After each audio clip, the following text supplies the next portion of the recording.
Good to have you with us on this Tuesday edition. Ed Schultz commentary from the nation's capital. Two big press conferences today, one by the president, one by Bernie Sanders, and Hillary Clinton speaking in Pittsburgh. We're going to get to all of that here in just a moment. Let's start with radical Islam. First of all, there's no question that Donald Trump is in free fall with not only the GOP, but the American people as he continues to slip in the polls. Clinton now leads him by 7 points. It's her biggest lead since polling started when we knew it was going to be these two.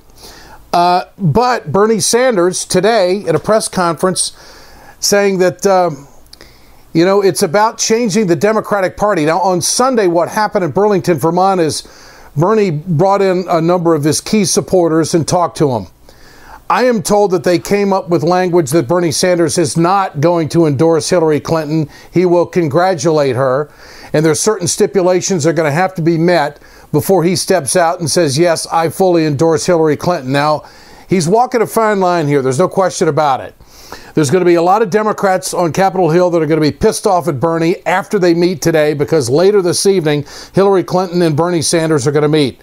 And I think that's when she's going to get the official word. This is the way we're going to play it. This is what he said at his press conference this afternoon. But I think the time is now. In fact, the time is long overdue for a fundamental transformation of the Democratic Party. We need a party which is prepared to stand up for the disappearing middle class, for the 47 million people in this country who are living in poverty. You know, this is going to be an interesting meeting, because Hillary Clinton is going to tell Bernie Sanders tonight, I got it, I got it, I got it, I'm on it, you're on it, we're on it. And then there's going to be no endorsement, because Bernie Sanders wants a floor fight at the Democratic Convention in July to deal with the Trans-Pacific Partnership, to deal with universal health care, part of the platform, which is not a heavy lift, $15 an hour minimum wage, which is happening in more communities all over the country. Here in D.C., it's happening as well. And there's a host of other issues, fair taxation, corporations parking money offshore. And so, Hillary Clinton might surprise Bernie, but he wants to go to the convention. What I think is going to happen is that Clinton's going to play it cool. She's not going to make any comments about Sanders. She's going to let the Senate Democrats on Capitol Hill take care of that, such as Harry Reid and Chuck Schumer. The president came out today and gave a long speech, and he clearly targeted Donald Trump for his insane comments about the president not using the term radical, Islamic, terrorist, whatever. The president said this. If the implication is that those of us up here and the thousands of people around the country and around the world who are working to defeat ISIL aren't taking the fight seriously, that'd come as a surprise to those who've spent these last 7.5 years dismantling Al-Qaeda and the Fatah, for example, including the men and women in uniform who put their lives at risk, and the special forces that I ordered to get bin Laden and are now on the ground in Iraq and in Syria. They know full well who the enemy is. So do the intelligence and law enforcement officers who spend countless hours disrupting plots and protecting all Americans, including politicians who tweet and appear on cable news shows. They know who the nature of the enemy is. So there's no magic to the phrase radical Islam. It's a political talking point. It's not a strategy. This is the pickle that Donald Trump is in. Now he's got House Speaker Paul Ryan siding with the president. I do not think a Muslim ban is in our country's interest. I do not think it is reflective of our principles, not just as a party, but as a country. And I think the smarter way to go in all respects is to have a security test and not a religious test. And as it comes right now, nobody's accusing Donald Trump of being smart. He has had a rough week, no doubt about it. The president did speak today about what we can do to curb violence in this country on the heels of what has unfolded horrifically down in Orlando. Here's what he offers. But we know that, consistent with the Second Amendment, there are common sense steps that could reduce gun violence and could reduce the lethality of somebody who intends to do other people harm. We should give ATF the resources they need to enforce the gun laws that we already have. People with possible ties to terrorism who aren't allowed on a plane shouldn't be allowed to buy a gun. Enough talking about being tough on terrorism. Actually be tough on terrorism and stop making it easy as possible for terrorists to buy assault weapons. reinstate the assault weapons ban. Make it harder for terrorists to use these weapons to kill us. Otherwise, despite extraordinary efforts across our government, by local law enforcement, by our intelligence agencies, by our military, despite all the sacrifices that folks make, these kinds of events are going to keep on happening. You know, you could go back and Google the assault weapons ban and look at the news cycle the very day that the law sunsetted. There was no argument in the House. There was no argument on the Senate floor. There was no great debate in the media. The assault weapons ban just fell by the wayside. It had a sunset to it. And no one said anything. And there's no question that it did curb gun violence. And so now there's going to be a big gun debate taking place here in Washington on Capitol Hill about whether it's going to be reinstated or not. Communication Workers of America, Alliance for American Manufacturing, BioGreen Clean, and the iSave team bring you Ed Schultz News and Commentary. When we come back, we're going to be joined by John Nichols, Washington correspondent of The Nation, in the gun debate. Stay with us. Hey folks, you've heard me talk about BioGreen Clean. I'm going to show you right now on my airplane just how tough this is. I want you to keep in mind, chemical-free, 100% plant-derived, biodegradable. It is the safest cleaner that you can get, and it's the most effective. Go to our website, wegoted.com, or go to biogreenclean.com. www.biogreenclean and order today. It's time to continue our conversation about mechanical insulation. Mechanical insulation is for the piping systems in our nation's commercial and industrial facilities. Facility owners are burning up billions of dollars through the lack of mechanical insulation on these piping systems. Call the iSave team. Insulation saves America valuable energy, and this team of energy conservation specialists is shovel-ready to save you money. Visit iSaveTeam.org to have a specialist give your plant an energy audit. We perpetuate a culture of crime all the way from Wall Street right down to the main street in our hometowns. It's worse than it has been since FDR took control of the problem and said we can't count on industry taking care of the American labor. They probably have already engaged into some type of criminal cover-up, and the law prohibits the government from even doing anything about it. Catch America's lawyer Mike Papantonio on YouTube at youtube.com/GoLeftTV. Ed Schultz News and Commentary. Thanks for joining us. WeGotEd.com, RingOfFireRadio.com, RawStory.com is where you can find our work. John Nichols, Washington correspondent of The Nation, joins us. John, good to have you back. Ed Schultz, I can't imagine somebody I'd rather be with today. All right, my man. It's the D.C. primary. We all know what's going to happen after that. Hillary Clinton and Bernie Sanders are going to meet tonight. Bernie's not going to quit. He's going to have a internet video chat with all of his supporters coming up on Thursday night. Break it down for us. What's happening? Sure. Look, we've kind of known the scenario now for a few days. When Bernie Sanders met with President Obama for more than an hour, it was clear they were talking about things. They were kind of talking this all through. And I think it was a serious conversation there. I think that now you have that next stage of serious conversation, which is Bernie Sanders talking to Hillary Clinton. What's being sorted out here, Ed, or what's being discussed is, kind of what the Democratic Party will be. Will it accept the vision and the energy that Bernie Sanders has brought to this, or are they going to try and, kind of go back to old behaviors? This is an important process for Bernie Sanders. Obviously, it's something he believes in. For his backers, because many of them remain very, very passionate about Sanders. But also, at least if I'm getting the right vibe from talking to union leaders and a lot of activists around the country, it's important for the general election. I'm hearing from an awful lot of folks who are way more scared about Donald Trump than the D.C. and New York elites, right? Yeah. I think the pundit class, a lot of it doesn't. They think Trump has just gone off the rails, and certainly Trump has in an awful lot of ways. So Bernie, but when I'm out around the country, I'm hearing from a lot of union people saying that the Democratic Party had better download a big chunk of Bernie Sanders' message if it wants to really seriously compete and make sure that it wins in November. So I think that's what we're seeing in play. Bernie Sanders clearly wants a voice at the convention. I think there's going to be a fight on trade at the convention to get it into the party platform. He is not going to quit. He is not going to endorse, from what I understand.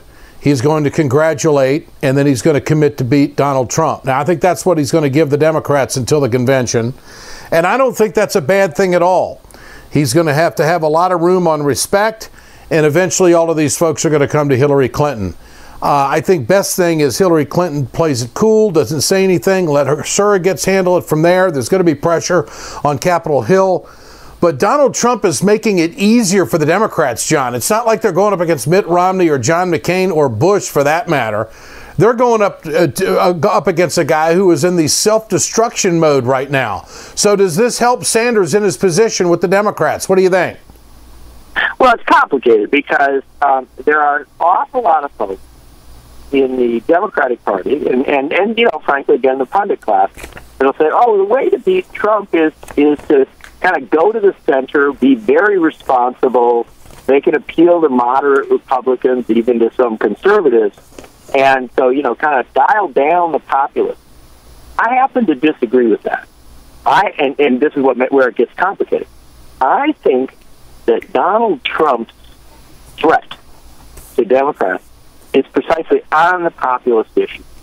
It is his determination to talk about trade policy, to talk about jobs and economics. And frankly, I think he's a huckster. I think he's dishonest. Yeah. I don't buy what he's saying.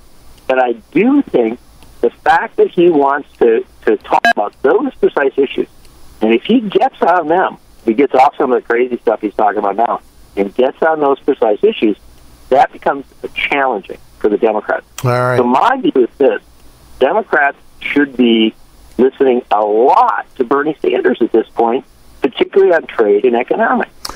John Nichols, Washington correspondent of The Nation. Always great to have you with us. Thanks for your take, my friend. We'll do it again. Always good, my friend. Hillary Clinton in Pittsburgh today said this about Donald Trump's comments about roping in Obama against America and for the terrorists. Will responsible Republican leaders stand up to their presumptive nominee, or will they stand by his accusation about our president?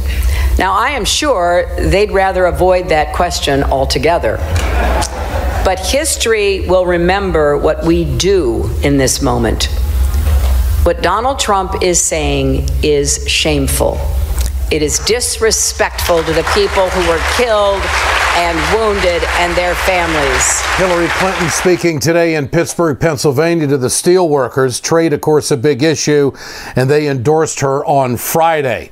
All right, Trump continues on with his antics. He is now banning the Washington Post. He's flat out saying, don't cover me. He's revoking their credentials. For more on that, let's go to Lionel, Emmy Award-winning legal and media analyst. Lionel, good to have you with us. Thank you, Ed. What do you say to a guy that doesn't want media coverage, but he wants to be president? How's this supposed to work? Ed, I started off thinking that Donald Trump never really wanted this in the first place. The one night Melania came to him and said, I'm not going to do an accent, but Donald, look, I really don't want to go to the White House. And he says, no, come on, don't worry. Look, my Q rating is down. The whole thing's been canceled, The Apprentice. I'm going to go out. I'm going to say that all Mexicans are rapists, and I'm going to build a wall, and I'll be gone, and they'll drop me out, but at least I'll get some time. He goes out, gives a speech. His numbers go through the roof. She says, Donald, you're winning. I know. Let me try something new. He goes through 16 senators, governors, even a brain surgeon. An actual brain surgeon. Beats them all soundly. Jeb Bush, $179 gajillion. And Melania says, Donald, and he says, I don't know what's happening. I don't want this. I'm going to revoke the credentials. Watch what happens. His fan base is going to go through the roof. And what are we doing, Ed? we're talking about him even more. Yeah. Now, if the mainstream media had a backbone, they'd say, you know what? What you do to one, you do to us all. We're not going to cover you. Now, this, of course, could not happen. But whatever he does, it secures more discussion. Well, people love it. I have to give him credit. The Washington Post has written some inaccurate stuff about yours truly. So when he says incredibly inaccurate coverage, and he puts that in a Facebook post, I mean, I can relate to that. I think he can win the White House without the Washington Post. Of course, I don't think anybody.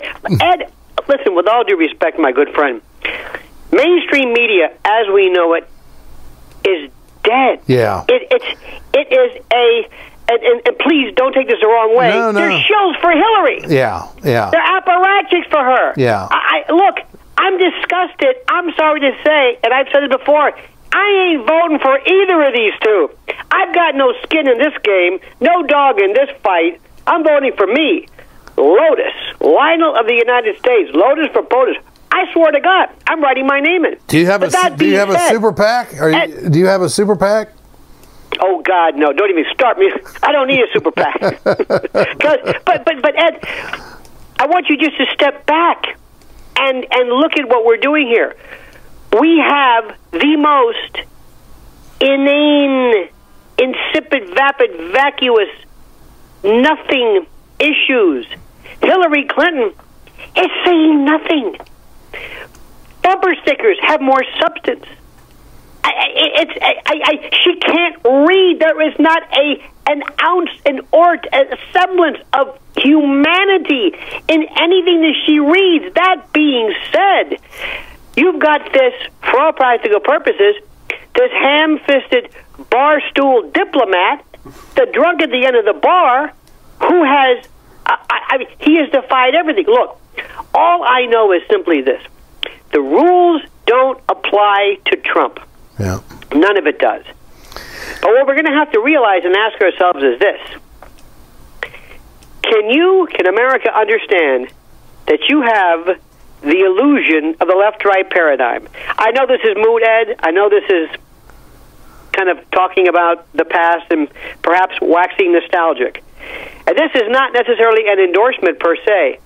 But Bernie Sanders was the only authentic, legitimate, actual, serious politician who presented an articulable foundation and platform that we understood, that we could disagree with or agree with and disregard.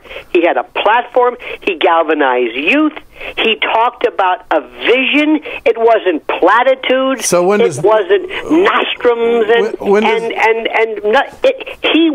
America had its chance. So guess what? You got these two. All right, but we may have Bernie at the convention. How much of an impact can he have? What do you think?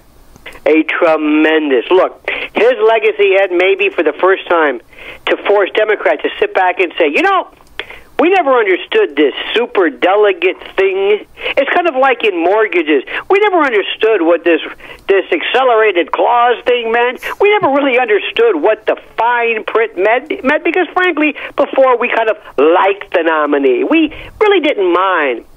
Maybe, if anything, Democrats will be able to revamp this ridiculous platform. Yeah. And don't give me this nonsense about Hillary's won the popular vote and the superdelegate business doesn't matter. I'm sorry, the convention is in July. But, Ed, look at the way the two have been handling Orlando. Look how both of them show a complete tone deaf. It's either one of two. It's either gun, which is Hillary, or you have to admit Islamist radical terrorism. Yeah. No in between. No in between.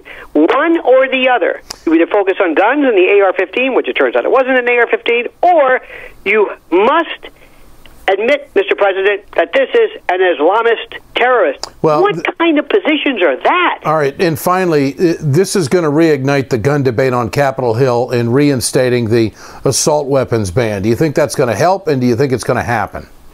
No, it's not going to happen. No. Really? Okay. Of course not.